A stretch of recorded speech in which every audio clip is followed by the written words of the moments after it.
Breaking Down Bits, a conversation about great comedy bits with the comedians who wrote and performed them.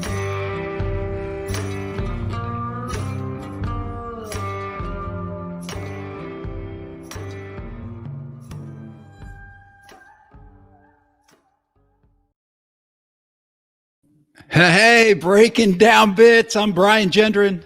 What's up? I'm Drew Jordan, and here we are, the finale of season 2, technically episode 20. And man, it's been a wild ride. 2020. We did some stuff, and we're getting to end on a super high note with an amazing guest for our final finale this year. We're out here doing it, Drew. Before we get into that, let's do a quick call back to our interview with Christina Catherine Martinez. What you got? Look, okay, I love everything about this lady, everything about her art. The part that really stuck out to me was when she talked about clown school, which I didn't even know existed really before this, and I'm definitely looking into it because I love it. Her strength was her words. She was an art critic. She was very literary and smart, intelligent lady. So the teacher made her not use her words. And look, that's your crutch. Turned off her words, so she had to communicate non-verbally to try to get laughs. And it just switched up how her brain worked. I love that. I love stepping into something that I'm not comfortable with, taking away the crutches. And I think it makes you more vulnerable. It exposes you. And I think hopefully the goal might be that it makes you more honest and more connected to the crowd, because you're stripping away the layers and you're having a more legit connection with the people right in front of you. Yeah, man, that was brilliant. It really was. And it's something I want to try to put to practice, although I haven't quite figured out how to do it in my own act because I don't know what my strengths are. I feel like I don't have any strengths. Yeah, good luck. Yeah, right. But listen, she was incredibly smart, way smarter than we could ever be. One thing that I thought she did, which was really actionable, was remember we watched the video. Do you remember what it was called? Yes. Fuckedupstockfootage.me. Yeah. Fuckedupstockfootage.me. So we did something a little different. We didn't watch stand up. We watched a video that she put together. And what I liked was that she talked about making these videos. She forced herself to do them by making these commercial parodies and using them as an intermission in her comedy show. Yeah. And so many comics have come on here and talked about how they need to be doing different things on YouTube and creating, especially in the wake of the pandemic. And she found a way to force herself to do it. And I'm also going to take a moment to give you props, sir, for your new web series, New to Drew. Honestly, it was you and I collaborated on the last one, so it's a plug for me too.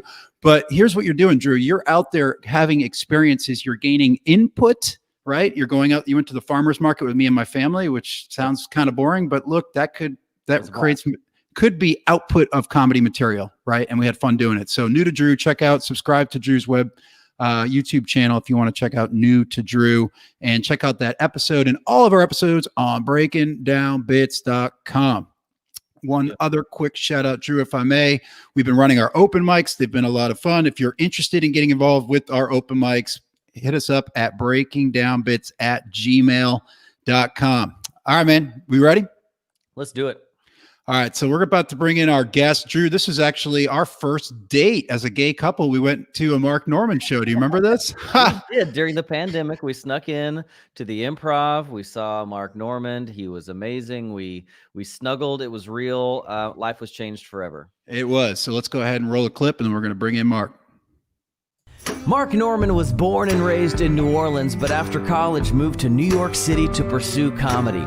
You've seen him on Conan, The Tonight Show with Jimmy Fallon, The Late Show with Stephen Colbert, Showtime's Live at South by Southwest, Inside Amy Schumer, True TV, Best Week Ever, MTV, Last Comic Standing, At Midnight, and on Comedy Central. He's released multiple specials, including his most recent, Out to Lunch, available now on YouTube.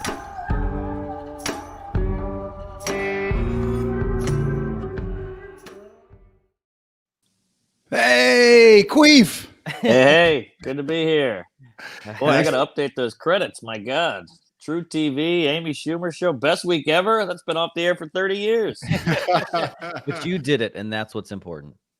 Here. I'm sorry. I'm in a hungover. I'm in a hotel hungover. I got some hotel coffee. I got a faulty top. I'm gay. I'm living it up. These sheets are covered in jizz, and I'm going to make them into a KKK robe later. But yeah, we're here. We're doing it. Thanks for having me. Sorry I was late. No big deal. Hey, yeah, thanks for doing it. So listen, here's how the show works, man. Up top, what we do, Mark, is we talk about some of your early breaks, right? So a lot of newer comedians really relate to this. It's for comedians at all stages, but certainly people 1 to 5 years in. And talk to us about that period of time. You know, you graduate from UNO and you get up to New York. What's some things that were happening early on that helped you accelerate your career? Oh, geez. Well, you really sugarcoated a lot of that. I failed out of UNO. Had to go to a college named Southeastern, which no one's heard of. It's in like Houma, Louisiana. And then I failed out of there, or dropped out of there to become a comedian. Finished online because my parents made me. But yeah, moved to New York and ate shit for, I don't know, 5-6 years. And then things started cooking. But I think what really boosted the career, and no one wants to hear this, every Tom, Dick, and Anal goes, "Hey, what's the shortcut? What's the secret?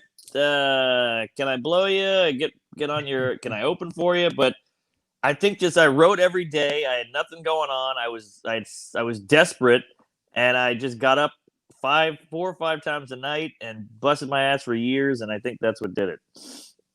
You talked a little bit about your janitorial years. Was that some of that where you said like having a job that was kind of mindless, let your brain just kind of always be kind of working in the background? Totally. I used to work at New York Film Academy, and I was the registrar, which is a horrible gig because I had to kick kids out for being absent. Like, hey, you have 12 absent. Like, sorry, man, we got to let you go. Which that is so not me. I'm not confrontational. I'm in New York trying to live my dream, and now I'm kicking out some guy from Poland, you know, who's trying to make a snuff film in Union Square. So I had to quit that gig. I did it for 2 years to the day. I quit and I became a janitor because no more answering phones, no more bullshitting in the break room. And I had headphones in all day, and I would go in the boiler room every lunch hour and write. And I would write for the full hour. And that sounds so disciplined and all that looking back, but it was just the fear of going on stage at a New York open mic was fucking brutal. So I had to be prepared just so I didn't humiliate myself. But I got a lot of big bits out of that. That's crazy. So what was like the first, you said like, which it's crazy to think, because me and Brian are both newer comics, you know, around 2-ish years in, I think both of us. And you said you just ate shit for 5 years before you start feeling like you came around the corner and started owning it. Like, is that? Well, I guess I was bombing for about 2 years straight. You know, you'd have a moment here and there, a little flash in the pan during a set. Oh, that got a titter, that got a laugh. But I was so unorganized. I was so all over the place. But I'd say 2 years of bombing, and then 5 years was just struggling and having no money and getting blackout drunk and living in New York and all that shit. So I think 2 years of hell, and then it got a little better. Nice. What was the first thing that really kind of, when you stepped in from being like an open micer and doing some like small showcases, what was the first thing that really launched you into like, hey, we're getting somewhere, we're starting to make some progress? Well, I had a weird moment. I was bombing consistently. And I snapped. I was broke. I'd been mugged. I didn't know about snow. Everything. I had no money. It was horrible. I hated my job. And I snapped on this guy. I remember where I was and who the guy was. And the snapping was killing. And I was like doing well. And I was myself. And it changed everything. I realized like I had to shed some weird traditional comedy husk. Like, what's the deal with this? And who are these people and all that shit. And once I railed on this guy, it kind of like made me break out of that shell that I was holding myself in for no reason. I just thought you had to do that. And that was a big turning point for me. Like, oh, just be real up there. They can see through your bullshit. You look like a mechanical bull. You got to be a regular bull. And that helped me. But I hated it at the moment, but I needed it. That's really interesting because you talked about being non-confrontational. So you needed that snap to be able to kind of snap you into life on stage, it seems like. Because I'm kind of the same way. I'm non-confrontational in person, but, really trying to break through and expose who I am on stage is where I'm at as a comic. And I guess I just got to yell at some dude at my next show. Well, hey, it's got to come naturally, and it probably took 2 years of buildup of horrible shit to actually get the steam to eventually blow my top.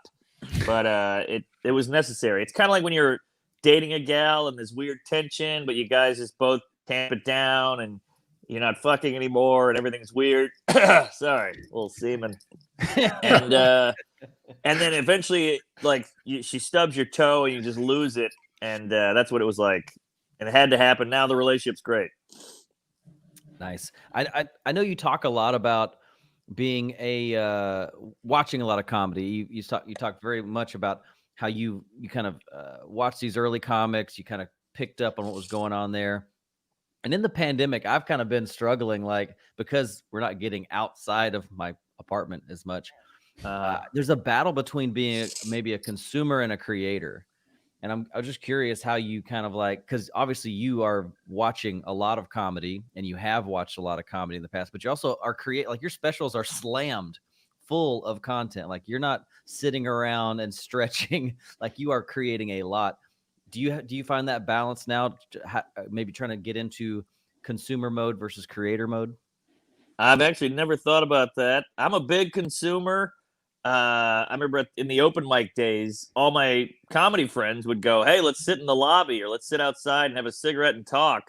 Why are you watching these open micers?" And I was like, "Because I suck. I want to know what to do, what not to do. How did he come up with that punchline?" I watched every guy on the show because I'm a fucking psycho. And I was like, "Hey, I thought that's what you did. And I got to learn something." You know, comedy, when I started, was not as popular as there wasn't 18 specials a day. There wasn't Netflix. So you had like your Chris Rock, and maybe he came out with a new one every 10 years, and Bill Burr maybe, or Louis. But I watched all the open micers. I would go to shows. I would pay to see Geraldo. I would do all that shit because I didn't know what I was doing. And there's not really a comedy guide anywhere. I mean, there's a couple weirdo books written by some lady in 1981 about get a comedy buddy and get a notebook. You got to have a pen. And you're like, well, that doesn't help me, you coos. So Glowing review. I had to consume it. And I enjoy comedy. I enjoy bad comedy. I watch all of it. So obviously you should be creating, you should be writing, but I was such a weirdo because I had to watch a lot of comedy because I didn't know what the hell I was trying to get some tips just somewhere. Yeah, absolutely. I don't want to get too much into the bit stuff till we get there, but you shared a lot about your childhood too, about how you had a kind of a rough. There were some definitely parts of it that were kind of rough that you would think kind of go along with someone doing comedy. Like, oh, you needed that tool to deflect and kind of whatever to get through daily life. But how did you transition from just using that as like a tool to like socially, guide yourself to like becoming a pretty epic joke writer? Like what happened that made you go, hey, this is working, and then I'm going to commit my life to writing these jokes? Oh, that's a good question there, Fatty. I don't know. I don't know about the whole upbringing. I mean, look, I'm constantly uncomfortable. I'm uncomfortable with my own skin. My parents are weird. My childhood was a weirdo. Just the whole thing felt like awkward and strange, and I never felt safe. And for me, I go jokey when I'm uncomfortable. When the doctor's about to give you a shot, you're nervous, so you're like, oh, I hope it's not AIDS, whatever. You just start making jokes. That's my whole life. And so I'm always uncomfortable, and it's a pain in the ass, but it does lead to comedy. It's kind of like telling a cat, like you ever like dangle a yarn in front of a cat and they just start batting at it, and you're like, why do you do that? Did you have a weird childhood? You're like, no, I'm just freaking out. So I just start telling jokes is just me batting. I hate the yarn. I don't know. So I don't know. It's just in there, and it's not always from a good place, but I think the weird childhood, if anything, because I don't want to be one of these Richard Pryor guys like, oh, I was funny because I had a fucking trans nanny who raped me or whatever. But I think the weird childhood like opened my mind because I just thought that was life. And then you go to your friend's house in the suburbs and he's like, what the hell? You got a guy with a wig on tucking you in at night? What the fuck? And you're like, oh yeah, I guess that is weird. So you start seeing things outside the box a little. And I think that helped me in comedy.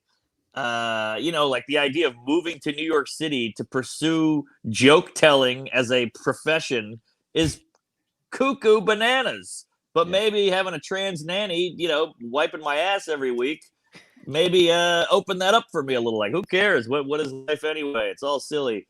But then you go to New York, and I'm bombing for years. I'm struggling. I'm miserable. But if I get this one joke to work, the crowd will laugh. And then if I do 30 of those, I got 10 minutes or 5 minutes, and people are paying me. So all these guys would like hey, you're a hell of a joke guy. You write jokes. I'm like, that's the only way I get paid if I write a joke. I don't know what the hell. You go on Jimmy Fallon's show, you got to do jokes. You can't talk about Mike Pence for 6 minutes without a punchline, which is a lot of comedy now. But yeah, so everybody's like, oh, you're a joke guy. I'm like, yeah, I'm just trying to get laughs, and I like to have it prepared where I say this, then this word, and they laugh. I want it to be pretty meticulated. Is that a word? Meticulated? On the show it is. Yeah. All right. Sorry. I'm rambling. The coffee's kicking in. I still got tequila breath. I got a boner. I don't know what's going on. Well, you're not like a super big physical comic. Like No. you do the correct amount of act outs to make a punchline work, but you are clearly a guy who loves the writing. And I think that's why I gravitate towards your work, is because I'm not super physical, and I like seeing other comics who go, hey, you can make it in this business, in this industry, just being a great freaking writer and telling the jokes. You don't have to be some weird ass character and, be a Jim Carrey from the 90s or something like that to work. Yeah, I'm with you. I mean, look, Jim Carrey, all these guys. Cat Williams is fucking hilarious. He's all over the place. JB Smoove is doing backflips. Sebastian is very physical. I get it. But every time I do an act out, I feel my douchebag friends from New Orleans going, nice act out, douchebag. What the hell was that? Jeez, you can't just stand still. So I hear them in my head, so I don't want to move because I'm terrified of being made fun of, even though they're 2,000 miles away. But also, I want to be able to say this, and this, and get a laugh. I don't want to have to do a backflip all the time, and I want to do television, and you want to have an album where people can listen to you in their car or whatever, and it's got to be the writing. And I like funny ideas. I like when Seinfeld goes, hey, coffins, that's weird. Like you ever move apartments? You're always looking for a box, and a coffin is the last box you get. And then your friends move you into the ground. It's all moving and all that. And you're like, yeah, that's kind of fun. That's true. I just like clever shit. So I don't know. I feel like it's kind of mean to make an audience listen or watch you do backflips or hump a stool or whatever it is. Because like anybody can hump a stool. I want the clever idea that you didn't think of. Sure. So is any of this making sense? I feel like I'm scaring you guys. All of it. No. I mean, we were scared. We're scared of that boner. But don't worry. but no, I want to transition to maybe an idea machine. Let's call it Tuesday with Stories. Okay, y'all, you and Joe are 380 or so episodes in, 3,500 plus patrons. Is that what they are? Sure. So you've got a successful platform, and here in the pandemic, especially, go you guys. So we've seen a lot of comedians start a similar platform where they're having these discussions and they're sharing it, and probably not getting a lot of traction because it takes fucking time, doesn't it? Yeah. We're 8 years into this thing. Yeah. So can you kind of walk us through that, maybe the early stages of that? Because I think it could really be helpful for comics that are just getting going. Sure. I think a podcast or a TV show or a sketch show, whatever it is, it's all about finding the groove. And the beginning of the podcast it's all Joe List's idea. He's sitting there going, we hang out at a diner, or we hang out at the cellar till 5 a.m, laughing our faces off over coffee and pancakes. If we could somehow translate this into a podcast, because this was 8 years ago and everybody was like, should we do a podcast? Mark Maron is making money. Well, let's try it, and whatever you can do to get crack into this biz somehow. And he's like, if we can translate this into microphones and headphones, we got something here. So he said, you want to help me? And I said, I'm in. So we did it. And we had every episode, we had 2 comics or 3 comics, and we tried to recreate that hang, but it wasn't it didn't fit. It like nobody knew what to talk about. It got weird and interrupty, and eventually guests would say, "Hey, I'll be there Tuesday, or I'll be there Wednesday at 3," and they would just flake because comics are flaky and annoying and drunk and whatever. Much like me, I was late for this. So me and Joe would just have to riff and like bullshit to kill time, and then that started feeling good, and then eventually we had guests on, and the people were like, "Yeah, we don't like the guests. We like when you guys just bullshit. The guests are in the way because you got to go. Where are you from? How long till your dad fucked you, or whatever it is?" And then so we just started bullshitting, and then over months and months and months, we developed a rhythm and a cadence of speaking and joke telling, and we're both nervous Nellies. And we're scared of silence, and we assume the audience is bored out of their mind. So we're just telling jokes and horrible things, queefs and anal and jizz and semen. And then it just became Tuesdays, but it took forever.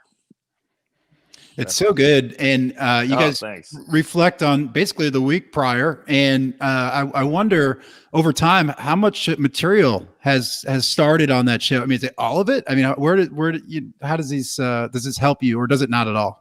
It's helped a few times, especially with tweets, because I'll say a quick silly thing about a wordplay or a pun. I'm like, oh, I can tweet that, and a couple things have formed, but I'm so not a story guy. I almost look at it like John Mulaney, killer comic, brilliant guy, blah blah blah. He's pretty clean on stage, but now he has this show on Netflix called Big Mouth, which is a great show, and it's a cartoon all about kids getting horny and puberty and all this. And it's almost an outlet for him to get out his horny stuff, because he's a human being. I never got comics who don't talk about sex, because I'm like, it's part of your life, like it's not just a dirty thing. It's just we're human beings. We fuck. We like to fuck. We get horny. We have a libido. So he's kind of getting that dirty material out through this thing. And I feel like I'm not a story guy on stage, but now I have a podcast where I can tell stories and get them out. So in a way, it's almost like that for me. Wow, that makes a lot of sense. Yeah, and I've got like dirty ideas, and like I can't sell that because I look like this, so it's hard for me to do dirty material. What do you mean? You look great. You're a hot guy. Yeah, but I can't get into like the filth, so I give it to other comics. But maybe I could come up with my own platform to put that material, that the filthiest of the filth, right? Yeah, sure. I mean, I saw Gary Gulman, another brilliant writer, underrated comic, should be huge. He has so much material. I watched him one night at the Comedy Cellar just do an hour, and I was like, what's he doing? You don't really see a guy do an hour at the Cellar that often. And they go, well, Sirius Radio is looking for clean content. So if you can make a clean album, they'll play it, and you can make a ton of money because there's so few clean comedians. And I was like, man, that is fucking genius. He just did it one night, recorded it, sent it to them, and now he's probably made hundreds of thousands of dollars on it. And to me, that's like the most impressive thing a comic can do. Like, oh, you need this? I'll go do an hour of it. Or you need stories? I'll tell a story all night. Like Ari Shaffir had that show where you tell stories. Mm-hmm. So a lot of guys like me who aren't story guys had to go out and uncomfortably work a story out on stage and do it. So it's good to try new things and flex all the different comedy muscles. It's like UFC. Yeah, you're a great boxer or striker or whatever, Muay Thai guy, but can you wrestle? Can you grapple? Can you, do the other stuff? So you got to be well-rounded. Yeah, absolutely. And I think now, I don't know, someone who's obviously you're in a good place, in your comedy career at this point, it seems like the game has changed a little bit, and you've got to like have multiple streams of income. You've got to be doing the podcast thing, maybe with the Patreon situation. You got to be doing a YouTube account. You got to have multiple things going just to make it work for a lot of guys. Totally. And it's a nightmare. It's a full-time job. I mean, I opened for Seinfeld, and I'm doing all these dumb videos in the green room, and I'm like shouting out shit and taking photos. And he's like, what the hell are you doing? And I was like, that's what it is now. You got to fucking have all these different platforms and social media and be relevant and stay on top. He's like, ugh, that is a nightmare. He's like, just write good jokes. I'm like, that's how it works for you. You're already a legend, you cum guzzling Jew. Like, it's not the same for us. We gotta sell our souls out there because the audience needs content. And they got ADHD, and they get bored in 2 seconds. So you got to keep pumping it at them. Right? Like Louis C.K. putting out a fresh hour every year is Right. like you mentioned, is totally different from back in the day in like the 80s and 90s when it was like so far few between. You'd see the same comic a couple of times years apart and you still get the same set maybe. Exactly. Seinfeld put out a special, I don't know, 4 years ago, like Jerry before Seinfeld. Here's all my shit from the 80s. So you're like, man, this guy's a fucking genius. He just made 20 mil on a set that's old as shit that he won't do anymore. Then he just wrote a book with all his act in the book, and now he made a couple mil on the book. It's like, this guy is squeezing every drop of juice out of this lemon, and he's killing it. And here we are tweeting 18 times a day, trying to make videos. I mean, he's got it right. Maybe the laziest and best book I've ever read. Because clearly it was just copy and paste from his joke notebook, but I couldn't put it. I couldn't stop. I did the audio version, and I couldn't stop. I'm gonna get the audio. Is it him saying it? Yeah, it's him. Oh, I got to do it. Yeah, it's on Audible, and it's I couldn't quit. It's so dumb because it's like it's just bit after bit after bit after bit. He separates it by the decade, but I couldn't stop. I was addicted. I live for that shit. I eat it up with a spoon. I'm buying it today. Get it. So let's transition to the back half, and we're really excited to do this with you, Mark. We like to talk about writing. All right. Sure. And the question we ask everybody that comes on the show, very open-ended. How does Mark Normand write comedy? All right. Well, hold on. Let me get up and, I do a lot of writing in hotel rooms because you can get some real freedom and you're on the road. I feel like it gets the juices jizzing. Plus my gal lives with me, so I can't really, I like to walk and talk. I pace it out. I walk around the hotel and say, so Uber's weird. I'll tell you that. I do. It's really embarrassing. And, here's this is what I did last night. I don't know. Can you see that? Yeah. Yeah. I don't want you to read all the jokes, but I got stealing archery, car, butt models, pickup, NBA draft, heels, tits. So I just write the idea down. I write like heels versus tits. And I'm trying to work on this whole bit about how women wear heels, but they're the ones who like tall men. So shouldn't we be wearing the heels? Blah, blah, blah, blah. And I just say that and I talk it out in my hotel room over and over into a hairbrush like a psycho. And and then some funny line will come and I'll write that funny line down. And the beauty of the hotel room writing is you get to go right to the show. We got 2 shows tonight. It's Friday night. And I just try the heels thing on the first show. It does horribly. Then I tweak and I listen and I try to get on the second show. And maybe there's something there, maybe there isn't. And then you're off and running. So you're kind of doing like the write on stage thing, but to yourself in your hotel room where there's no fail. You can't fail because you just keep going until you find something. Exactly. I'd never heard of it put that way, but I think that's exactly right.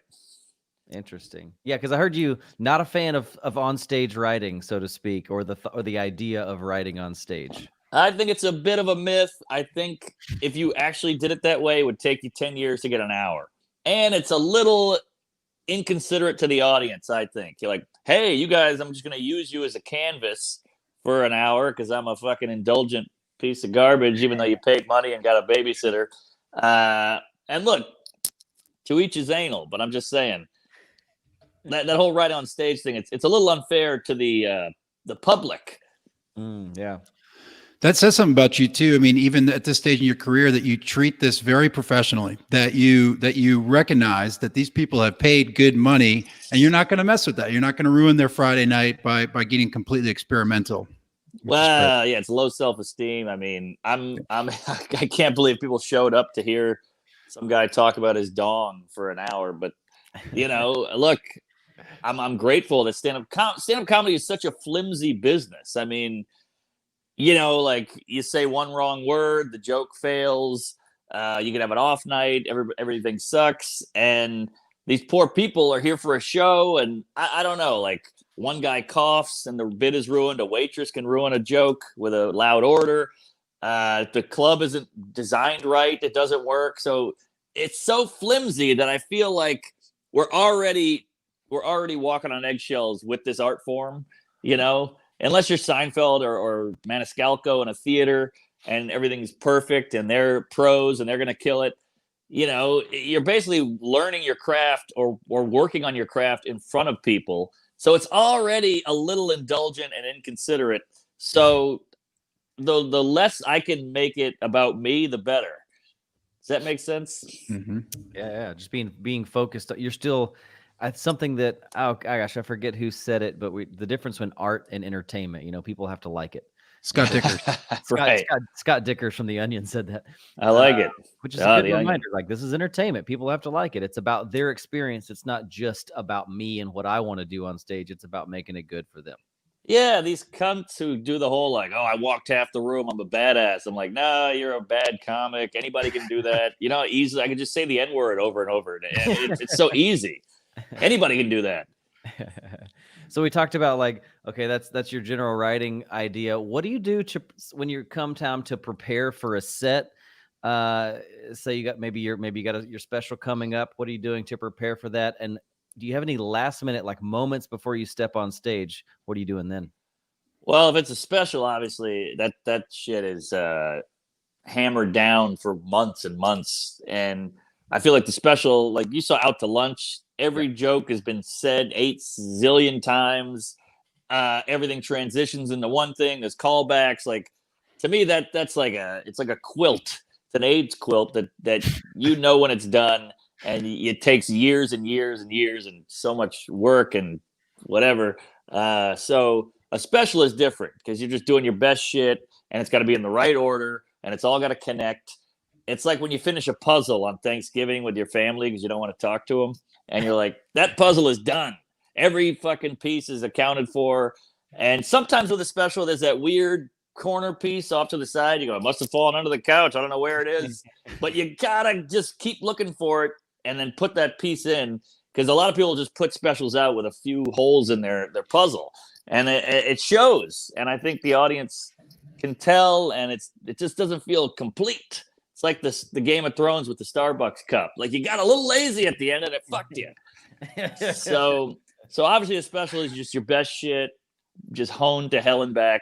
But then a late night special or late night set is a whole different ball game. That's like, all right, there's my clean thing. This is very relatable. This is mainstream enough. This is accessible for TV, so it's a different animal. Gotcha. What about last second before you step on stage? Do you have any kind of game time rituals? Well, depending on what city I'm in, like I'm in Nashville right now. And I did 4 minutes on Nashville, just like, this happened to me today. This is the vibe I get. Like, whenever I go to Denver, I love Denver. I always open by saying, Denver is a little crunchy, but still tough. You guys are like if Texas raped Portland. Something like that, where it's nice to have a good, hey, I'm an outsider. I'm here. This is the way I perceive your city in a humorous way. And I think people really appreciate that. And I think it's a great way to open a road set. Nice. Do you have any, what about before the set even starts? You're backstage. Are you talking to people, not talking to people, in your notes? Anything that happens right before you step on stage? Well, comedy's in such a weird place right now that I'm in Nashville and all these comics have moved here from LA and stuff. So we're all in the green room. I got like 5-6 killers in the green room, and we're all bullshitting and laughing. And, Theo Vaughn and Nate Bargatze and all these guys, Chris Porter, and we're all having a good time. And I was sneaking looks at my notes every now and then, like, oh shit, I'm about to go on in front of a huge crowd. I better fucking prepare. But I was trying to do both, and I think I should have prepared more. I love Zanies, though. I used to live in Nashville. I actually started comedy in Nashville, and definitely love the scene there. It's a fun entertainment town, a wonderful place, and a great venue in Zanies for sure. Totally. Great room, great town, and it's popping, man. Nashville and Austin, I feel like, are the two cities that are just becoming juggernauts comedically. Absolutely. Yeah, you were just in Austin, I think, last week. We're in Houston. It's a 2.5 hour drive. I'm like, Drew, we got to do this more. We got to get up there. You're absolutely right. Yeah. Totally, man. Austin felt like LA in the 80s. It was like celebrities moving there, and it's sunny, and I day drank. I did Rogan. I was at a Chappelle after party. I'm like, what the hell? I'm in Texas right now? What the heck's going on? Yeah, that's awesome. So we're about to drop into a quick clip from Out to Lunch. Can you tell us about this specific day? It's at the Hayworth, I think. Anything you remember specifically about this day? Sure. I'll try to be brief. I've been talking too much, I think. But this was kind of a dark time for me. Like, not. I shouldn't say dark. I wasn't like a heroin addict in the gutter, but I couldn't sell a special. I had this hour that was cooking. I was doing it all over the country, and it was getting a little old. Like, I would go back to Seattle, and they're like, "We heard this last year. Like, we're fans, but come on, buddy. Like, you tweaked 3 lines, and you expect us to come back." So I knew I had to get it down on paper or down on wax and put this thing to bed. But so I knew I was coming out to LA, and I kept trying to sell it. Netflix said no, Amazon no. Everybody's like, "Who the hell are you? Blow me, whatever." And then so I said, well, maybe if we shoot it ourselves, somebody will buy it. We'll do all the work for them. We'll foot the bill, and then they'll buy it. And so I was coming to LA, and we sold out a show at the Dynasty Typewriter. That's the name of that theater. And that's where Adam Sandler shot a lot of his special. It's like this cool little boutique theater in LA. And I said, well, we sold that out. Let's just shoot it there. It's a theater. And then we said, well, let's add a show. So we added a show. We sold out another one. And I was like, all right, we got 2 sold out shows. Let's shoot this fucking thing. So we hired some cameras, did the whole thing. And it went okay. As you can see, I'm not murdering. It's kind of a cutesy, wokey, kind of hipstery theater, and I could tell my trans midget chunk really scared him. I'm coming out of New York, like just this road comic, and it was a little precious in there. And if you listen to my album, I'm murdering. But if you watch the video on Out to Lunch, I'm doing okay. It's not a killer set. So I walked off stage kind of like, geez, I've been killing all over the road, and this is the fucking set we tape with professional cameras and all that. So it wasn't great. Like, I walked out of there, me and my friend got a beer, and I went to my hotel room.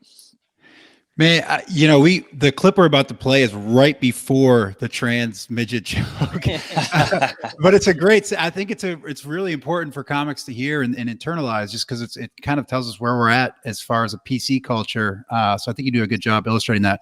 So we're gonna watch about a 3-minute clip. Is that cool? Sure, she's a 3-minute clip for myself. Maybe I'll hit the head or something. I can't hear this. Here we go. We're so obsessed with words now. It kind of shows how good we have it. We've got to focus on words, Like, in the 70s, it was all about actions. Like, if you want to show you're brave in the 70s, you had to jump over 12 buses on a motorcycle. Now I see a guy make an off-color joke at the office. I'm like, that guy's fucking fearless. Holy shit. Wow. Yeah, I don't know. People take things so seriously. I guess they got to show you their personality by yelling at you about stuff that bothers them. I don't know. Like, I don't mean any of this stuff. I'm just saying words in a certain order to elicit laughter. People try to figure me out through my act. It's all jokes. I told an abortion joke recently, and a woman approached me. She was like, hey, that's very insensitive. I've had an abortion. You shouldn't tell jokes like that. I was like, whoa, hey, sorry. I just told a joke. I think what you did was much worse.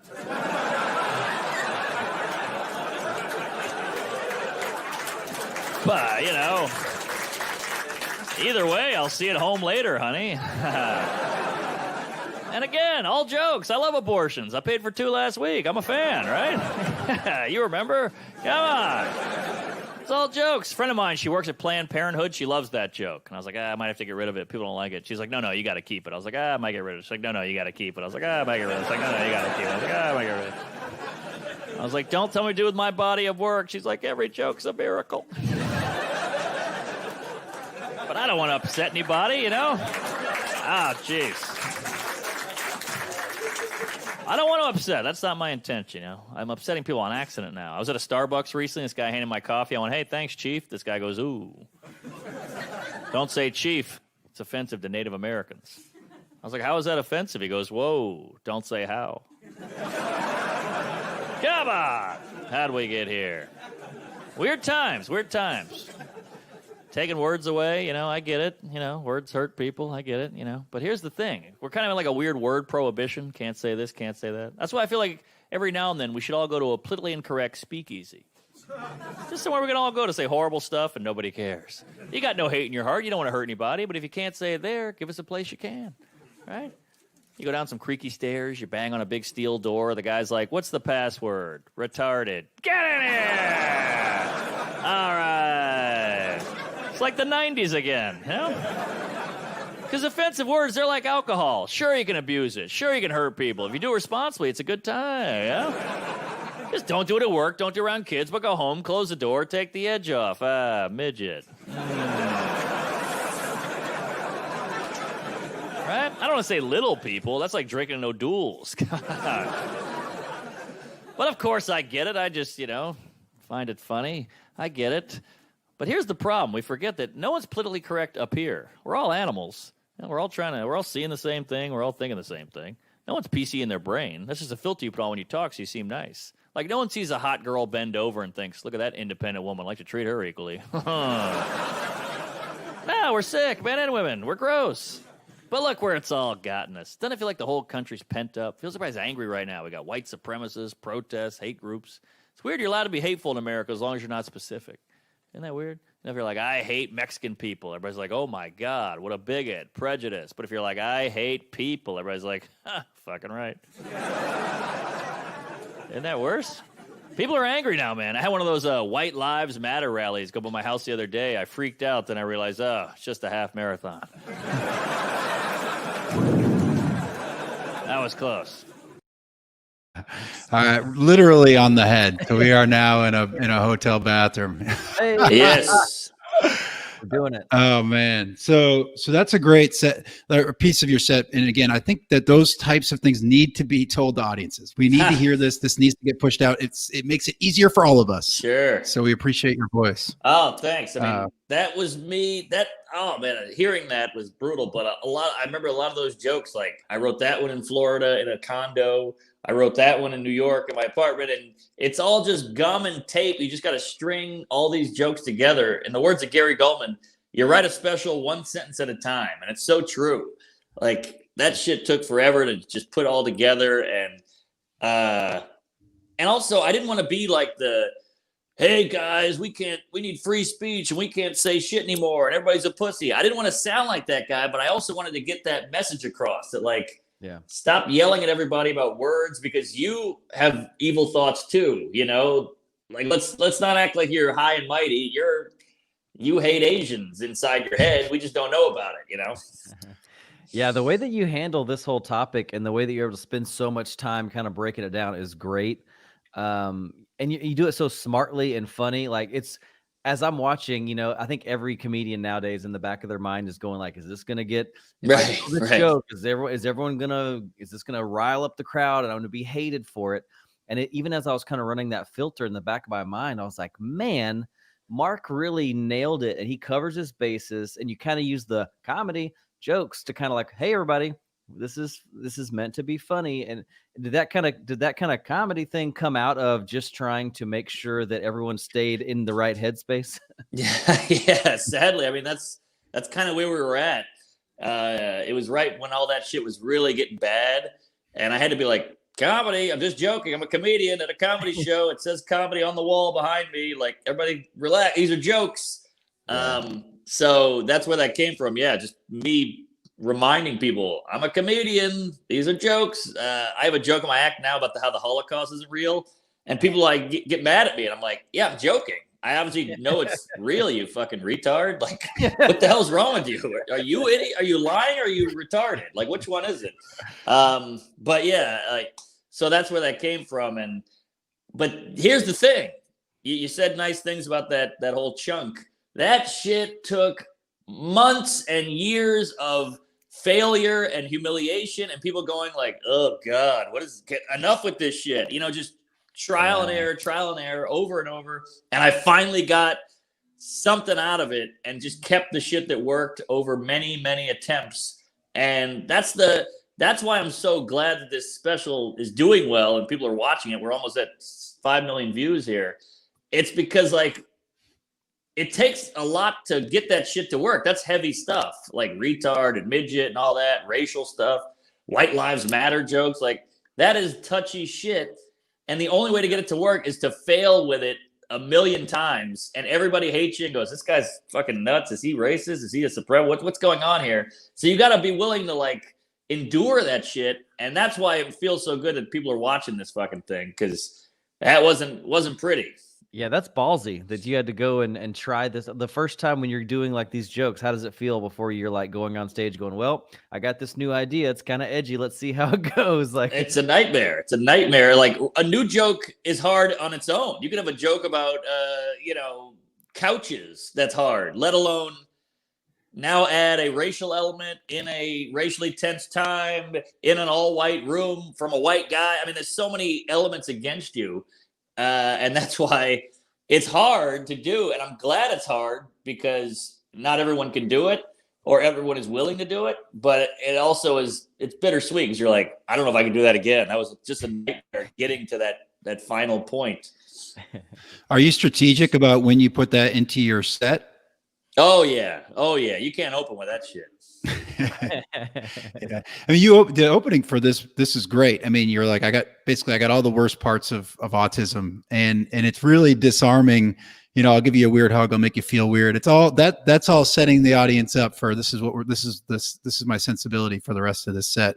And so all calculated, all thought out. It looks like a cute autism joke, self-deprecating, but it's me going, I don't mean any of this shit. I'm just saying stuff.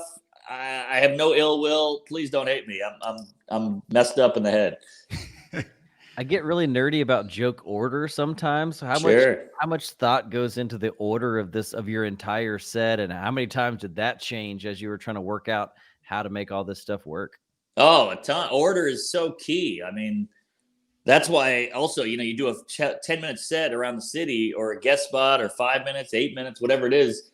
So working out like a lot of that stuff, that's why each joke is almost like a joke on its own. Like White Lives Matter. It was a half marathon. Like that joke is just a quick 12-second joke that I can kind of put anywhere. And then I just added them all together. Like I had like 6 gay jokes in this, but those jokes were all scattered all over my act. And I just put them all together. So it seems like this chunk, but it's really just separate jokes that I've just put together in a little section, like gay, women, race, PC, drinking, anxiety, blah, blah, blah. So order is so key. And you feel like your strategy, at least on this one, was to kind of like just arrange them topically and say, hey, let's stay on this topic for a minute and let's move on to a new topic. Exactly. Yeah. I opened for Tom Papa years ago. I was like 3 years in. I was not great. But he was like, you got to joke about your girlfriend, then you got to joke about cars, then you got to joke about dogs. He's like, you're starting from scratch on every joke. Put them all together so that way you're at least staying on one subject. And I was like, oh, yeah. And then it flowed so much better because it's a lot for an audience to go, wait, we're off dogs now? Now we're talking about soda pop? Okay, shit.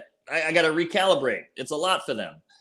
Yeah, you get some momentum with the audience when you stick at least in a general zone for a minute, I guess. Right. I've got something interesting for you. I haven't found anybody that's transcribed Out to Lunch, but I found somebody that transcribed your 2017 special. All the words word for word. Wow. What? Yeah. I don't have time for that. But What I did was I put it in a word cloud, which takes a second. You copy, you paste the whole thing, and it tells you which words you use the most. It makes them bigger. Okay. Yeah. No. It's good. It's a good thing. Yeah. So laughter's one because he said laughter and he also had applause. But like is the word that you use the most. And I would have guessed Nazi, but I guess like. Okay. But I want to tell you why that's important. So you've got almost like an equation to your comedy that works, and I love it, and I've actually applied it to some of my own writing. But like is great because it can be used like, so an example, like as an analogy, which you do quite a bit of, and then like is the emotion. So the fact that like has risen to the top is really says something about your comedy, and it's something that all comics can take away as to how they can become better writers. Wow, jeez, you guys did your homework. That was amazing. Breaking down bits. I'm not a huge fan of the word like because I think Valley Girls and people overuse it. Right. Oh my God, I was like so hungover. I'm like, so were you hungover? Or were you like hungover? So I hate when people use like in that sense. But if you go, hey, that cheeseburger tastes like chicken. That like I get. That's totally fine. Or if you go, I like this guy. That like I get. But when people use like, it's almost like it's bad writing because you're basically saying, I can't think of the word I need, but it's like this thing. That's bad writing. Just say the better word. So I try not to use it in that sense. But like is very dangerous. That could get ugly. Well, it's like you got to fight for the word economy, right? Like, Yeah. they don't use it in as a fluffer kind of sense. Right. I was like in a hotel the other day. No, you were in a hotel. You weren't like in a hotel. You were in a hotel. What are you talking about? Like? Yeah, So- and I wanted to point out that you don't abuse it. It's just naturally it's how your bits develop. And so, like you said, it's not Valley Girl style. It's intentional, but it's important to how your bits unfold. Oh yeah. Thanks. Yeah. Thanks. I'm a big analogy guy because I have no faith in the audience getting what I'm saying. So I have to give them an analogy almost like they're a special needs kid. No, you're right. And that's what you talked about. You know, Drew mentioned it earlier. It's about getting momentum. It's about not switching around topics. You have to make it easy for them to laugh. Yes. And that's what you're doing here. That's the part no one tells you about in comedy. They go, hey, you just be funny, you be original, and all that's great. But you also have to get these idiots in Cincinnati to understand exactly what you're saying and have it be palatable and accessible the whole time. It can't, if the audiences do any thinking, they'll just tune out because it's path of least resistance. Yeah. So when you're coming up with these kind of edgy or more difficult jokes, you mentioned like your writing process is a lot of talking to yourself. Do you also do you do multiple different things to try to like stir up those thoughts? Do you sit down pen to paper sometimes as well? Do you have like one kind of strategy that you kind of keep using because it works for you? I don't do the pen to paper. I just get nothing out of that. I just stare at the paper, and I start thinking about my childhood or everything I've said that was stupid. So I need the walk because it keeps me in line. Like it keeps me back. Like, hey, get back to it. Get back to it. I need to talk out loud. But what I'll do sometimes is like if I'm driving or if I'm on a flight, I'll just sit and think about it and just kind of stew on the bit. And sometimes that'll help me. Just like let it marinate. Sometimes you think of a bit in March and you just think about it here and there. And then in June, you're like, oh, that's it. Mm-hmm. So sometimes it's got to just sit there because I have jokes where I just can't crack them. And then I'll put it to the side. And once you fall out of love with that bit, you can see it clearly. It's like, your friend's like, I love Kelly. And you're like, Kelly's a weirdo, toothless skank. What are you, crazy? and then a year later, he's like, what was I thinking with Kelly? And you're like, I know, we all hated her. But that's the same with a bit because you get so excited about a bit. You fall in love with it. It's all precious and beautiful. And then you realize later, oh, that's why I didn't figure it out because I was seeing it with rose-colored glasses. You gotta fall out of love and see it for what it really is. And then you can crack it. Yeah, I got to see it like the audience sees it. I noticed when in my I'm still kind of in my early days, but I noticed that a lot of times when I write a joke that really bombs, it's because I'm not seeing it the way everyone else in the room is seeing the thing that I'm talking about. And I'm like, why don't you get this? And they're like, why don't you get this? Yeah. It's not making any sense. But you need a little of that. You need a little of that just to want to have the motivation to fully write a bit. You need a little bit of obsession about it. Yeah, that was one of the keys early on. Is just keep obsessing about it. Find a wipe on the podcast. Let me get a wipe in. Can you see my ass or anything? Not yet. Keep aiming. Lower. back to front. For everyone listening on audio form, they are going to have to switch over to YouTube for this one. Oh wow! Hang on. It's all part of the process, boys. It's good work. All right, I'm listening now. This is how the chocolate's made or whatever. Sure, it's how the fudge is packed. So I don't do a lot of, I want to do more analogies and actually when I left your show, I was fucking inspired and went out and wrote probably one of my best bits. It's nice. Dude.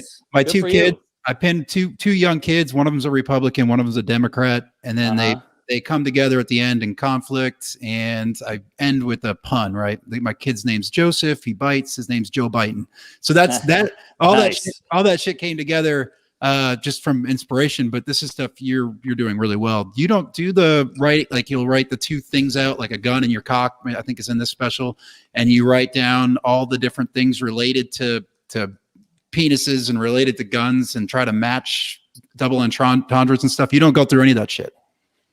Oh no, I do all that. I'm totally just sitting around going, gun, dick. Okay, both are scary. Both you can't whip out in public.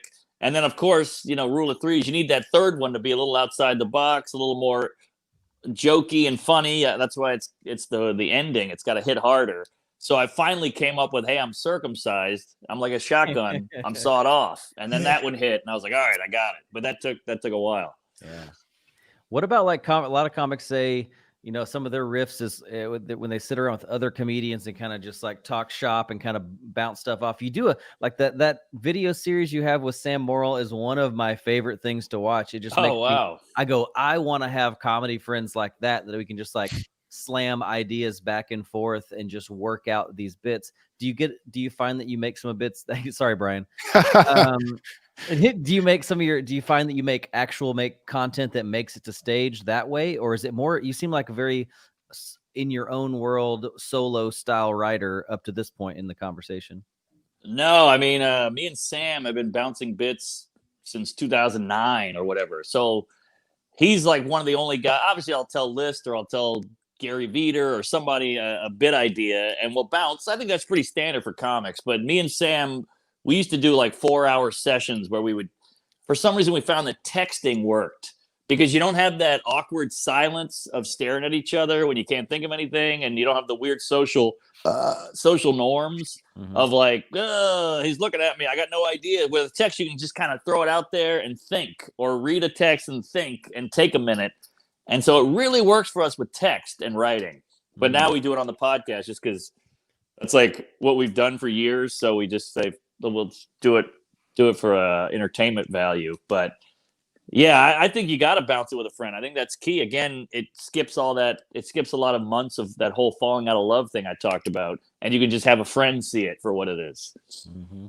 So you do like having a comedy buddy? Oh yeah, from the book. Oh yeah, Shot fired comedy Bible. Yeah. She had a couple things right. So Drew, I'm going to transition to our last segment. We're going to let you off the hook, Mark. So we do this thing. It's called Last Laugh. Give us 1 second to play it.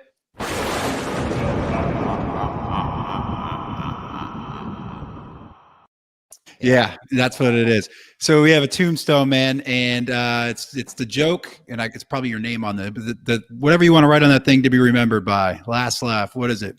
Oh, geez, a lot of pressure here. Tombstone engraving. Good Lord. New Orleans is known for their interesting tombstone situation. So that's true. That's true. Above ground. Yeah. The Hurricanes used to pull up dead bodies back in the day, so they had to go above ground with like a mausoleum. Last laugh, yeah. Hey, thanks for the chuckles. Wait, that's what they would say to me. Let's see, son, brother, queef. Sorry to everybody if I annoyed you, and I'll see you in hell, Fatty. Perfect. We're gonna get it made. All right, there you go. Praise Allah. Throw that on there at the end. So we'll let you get out of here, man. We're going to I think you got a Rogan episode coming out probably today or sometime soon, which is cool. I got to tell you, I don't know what I did. It's been a week. It hasn't come out. I hope Spotify doesn't hate the Jew jokes or something. They're trying to upload it anyway, and you just really amped up that heat, huh? Yeah, I mean, I went hard. A lot of Downsy jokes, and we were, when you get in that weird studio, it looks like you're in the inside of an asshole. You feel like a proctology camera, but I just went hard because I'm like, well, it's not on YouTube anymore. Let's have fun, and I'm worried that some twink at Spotify is pissed and threw my clip in the garbage. What else do you have going on? We need to plug that. We need to make sure people are checking out. Obviously, the Out to Lunch special on YouTube, which is outstanding, and thanks, coming up on 5 million views. So that's freaking awesome. Yeah, watch that, leave a comment, check out Tuesdays with Stories if you want to hear me and Joe tell stories that we don't tell on stage, and go to my website. I'm probably coming to a town near you. Hopefully we get the vaccine and we can all make love again and have an orgy, and I guess that's about it. Follow me on the socials, the grams and the tweets and the twats. And be nice to each other, and don't take life too seriously. We're all gonna die one day, and queef it up, live your life, have fun, have a chuckle, and stop yelling at people. That's awesome, dude. Love what you're pushing out. All this comedy, all the point of view, so great. Hopefully, that comedy special Out to Lunch will just keep climbing, and we'll see you in Houston here. Hopefully, at sometime soon. I know you're Lafayette or something in the next couple of days or weeks, but hopefully, we'd love to see you in Houston again. Have you heard of Bryan, Texas? Yes. Oh, that's yeah. right. You're coming to 3 Knocks or 5 Knocks. Yeah. Five Knocks. with Alex. There you go. What, is that close to Houston or what? Yep. Yeah, we'll be there, man. We'll be there. Hey, say hello. Yeah, we'll be out there. I did comedy out there about a month ago with Alex Encina, who booked you. So, dude, Great. looking forward to it. Come back to Houston. Come see Zod and Youngblood down here at the Secret Group. They're about to open back up. I love those guys. Those guys are awesome. Super funny comics. And yeah, I'll be back. I love Texas. Praise Allah, and I'll see you in hell. Thanks, guys. Quip Thanks, up, Mark. Jews. Thank y'all for listening. Y'all be good. Comedy.